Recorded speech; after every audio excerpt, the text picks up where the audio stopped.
जब भी कोई ऐसी मौत होती है जिस पर शक हो, तो न्याय की पूरी प्रक्रिया एक बहुत ही अहम पहले कदम से शुरू होती है। ये कदम क्या है और ये काम कैसे करता है? आज हम भारतीय नागरिक सुरक्षा संहिता की धारा 194 के तहत होने वाली पुलिस इंक्वेस्ट यानी पूछताछ प्रक्रिया की गहराई में उतरेंगे और समझेंगे कि ये आखिर इतनी जरूरी क्यों है। जरा सोचिए, एक ऐसी स्थिति जहां मौत का कारण साफ नहीं है, क्या पुलिस सीधे सीधे जांच शुरू कर देती है? हाँ, करती तो है, लेकिन एक बहुत ही खास कानूनी प्रक्रिया के साथ। इसी प्रक्रिया को इनक्वेस्ट कहते हैं। चलिए, आज इसी को अच्छे से समझते हैं।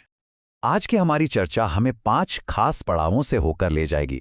हम शुरू करेंगे ये समझने से कि इनक्वेस्ट आखिर है क्या। फिर देखेंगे कि इसकी प्रक्रिया क्या होती है स्टेप बाय स्टेप। महिलाओं से जुड़े मामलों पर भी खास तौर से नजर डालेंगे। ये भी जानेंगे कि इस प्रक्रिया को करने का अधिकार किसके पास है और आखिर में इसकी कानूनी सीमाएं क्या हैं, ताकि पूरी तस्वीर साफ हो जाए। तो चलिए, सबसे पहले और सबसे बुनियादी सवाल से शुरू करते हैं। ये पुलिस इंक्वेस्ट आखिर है क्या भला? देखिए, आसान भाषा में कहें तो ये किसी भी अप्राकृतिक या संदिग्ध मौत की जांच की नींव है। ये वो पहला आधिकारिक कदम है जो सच की तलाश में उठाया जाता है। इस पूरी प्रक्रिया की जो जान है वो है इनक्वेस्ट रिपोर्ट। ये एक ऑफिशियल डॉक्यूमेंट है जिसे पुलिस अधिकारी मौके पर यानी घटनास्थल पर ही तैयार करता है। इसमें पहली नज़र में मौत का जो कारण नज़र आता है, जैसे कि शरीर पर कोई चोट के निशान हैं या आसपास के हालात कैसे हैं, वो सब दर्ज किया जाता है। पर हाँ, याद रखिएगा, ये कोई आखिरी फैसला नहीं होता, बस एक शुरुआती जांच होती है। तो क्या हर मौत में इनक्वेस्ट रिपोर्ट बनती है? जी नहीं। कानून में 6 खास हालात बताए गए हैं जब ये करना एकदम जरूरी हो जाता है। चाहे वो सुसाइड हो, किसी इंसान, जानवर या मशीन की वजह से मौत हुई हो, कोई एक्सीडेंट हो या फिर कोई भी ऐसी मौत जिसमें जरा सा भी शक हो कि कोई जुर्म हुआ है, तब ये प्रक्रिया शुरू करनी ही पड़ती है। ठीक है, तो अब तक हम ये समझ गए कि इंक्वेस्ट क्या है और ये कब जरूरी होता है, पर यह होता कैसे है? मतलब एक पुलिस अधिकारी को मौके पर पहुंचने के बाद असल में करना क्या क्या होता है? आइए इस पूरी प्रोसेस को स्टेप बाय स्टेप देखते हैं। इसके 4 बहुत ही सीधे साधे लेकिन अहम स्टेप्स हैं। सबसे पहले तो पुलिस को फौरन पास के अधिकृत मजिस्ट्रेट को खबर देनी होती है। फिर वो घटनास्थल पर जाते हैं और ये सब अकेले में नहीं होता।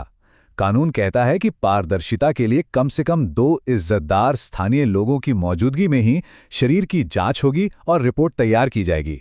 और आखिर में सबके साइन के साथ ये रिपोर्ट 24 घंटे के अंदर अंदर बड़े मजिस्ट्रेट को भेज दी जाती है। अब आते हैं इस कानून के एक बहुत ही संवेदनशील और ज़रूरी हिस्से पर। जब किसी महिला की मौत उसकी शादी के कुछ ही वक्त बाद शक भरे हालातों में हो जाती है, तो कानून इसे और भी ज़्यादा गंभीरता से लेता है और ये पक्का करने के लिए कुछ एक्स्ट्रा सेफगार्ड्स देता है कि सच ज़रूर सामने आए। इन मामलों में कानून सिर्फ रिपोर्ट तक नहीं रुकता। कुछ हालातों में बॉडी को मेडिकल जांच यानी पोस्टमार्टम के लिए भेजना कंपल्सरी है। ये हालात क्या हैं? अगर महिला ने शादी के 7 साल के अंदर सुसाइड किया हो, अगर मौत पर कोई शक हो या अगर परिवार का कोई मेंबर इसकी मांग करे। सच तो ये है कि अगर मौत के कारण पर जरा सा भी डाउट हो तो मेडिकल जांच करवानी ही पड़ती है। 7, ये नंबर बहुत जरूरी है। शादी के 7 साल, ये सिर्फ एक नंबर नहीं है, ये एक कानूनी टाइम लिमिट है जो इन खास सुरक्षा उपायों को एक्टिवेट कर देती है।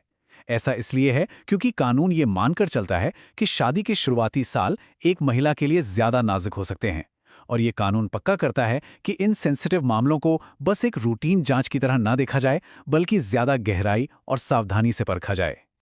अच्छा, प्रक्रिया तो समझ ली, लेकिन ये अहम काम करता कौन है? क्या कोई भी पुलिस ऑफिसर ये इंक्वेस्ट कर सकता है?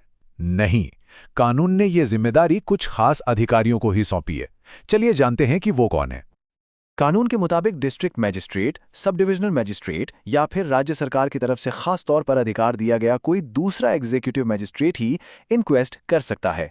इससे यह सुनिश्चित होता है कि इस प्रक्रिया की निगरानी एक सीनियर और जिम्मेदार अफसर करे। अब तक हमने प्रक्रिया समझी, लेकिन इस रिपोर्ट की असली वैल्यू क्या है? जब मामला कोर्ट में जाता है तो इस डॉक्यूमेंट का वजन कितना होता है? चलिए इसकी कानूनी सीमाओं को समझते हैं, क्योंकि यहीं पर अक्सर लोगों को गलतफहमी होती है। ये टेबल देखिए, इससे सारी कंफ्यूजन दूर हो जाएगी। इनक्वेस्ट रिपोर्ट मौत के संभावित कारण पर एक रिपोर्ट है। ये कोई फाइनल वर्डिक्ट यानी अंतिम फैसला नहीं है। ये जांच का पहला कदम है, अपने आप में कोई ठोस सबूत नहीं। और हाँ, जब तक जांच चल रही है, ये कोई पब्लिक डॉक्यूमेंट भी नहीं होता। और ये सिर्फ किताबी बातें नहीं हैं, अदालतों ने भी इस पर बार बार मुहर लगाई है। एक बहुत ही मशहूर केस है बाबू पुजारी बनाम कर्नाटक राज्य का। इसमें कोर्ट ने साफ साफ कहा था कि इंक्वेस्ट रिपोर्ट अपने आप में कोई पुख्ता सबूत नहीं है। इसका इस्तेमाल बस किसी गवाह के बयान में कोई विरोधाभास यानी कॉन्ट्रडिक्शन दिखाने के लिए हो सकता है, उससे ज्यादा कुछ नहीं। और एक और बहुत जरूरी बात है, प्राइवेसी। क्या आरोपी जांच के दौरान इस रिपोर्ट को देख सकता है? जवाब है बिल्कुल नहीं। दिल्ली हाईकोर्ट ने राज्य बनाम ज्ञान सिंह केस में ये नियम बनाया था ताकि जांच पर कोई असर ना पड़े और सबूतों के साथ कोई छेड़छाड़ ना हो सके। तो कुल मिला के बात यह है कि इंक्वेस्ट रिपोर्ट न्याय की रेस में स्टार्टिंग लाइन है, फिनिशिंग लाइन नहीं। ये जांच को एक दिशा देती है, एक शुरुआती पॉइंट देती है, लेकिन ये पूरी कहानी कभी नहीं बताती। तो आखिर में ये सिर्फ एक फॉर्मेलिटी या कागजी कार्रवाई नहीं है, ये वो पहली ईंट है जिस पर न्याय की पूरी इमारत की नींव रखी जाती है। तो अगली बार जब किसी ऐसे केस के बारे में सुने तो जरा सोचिएगा, वो पहली रिपोर्ट कैसे लिखी गई होगी और उस एक कदम ने न्याय की पूरी यात्रा को कैसे एक दिशा दी होगी। ये सवाल हमें हमारे लीगल सिस्टम के दिल तक ले जाता है।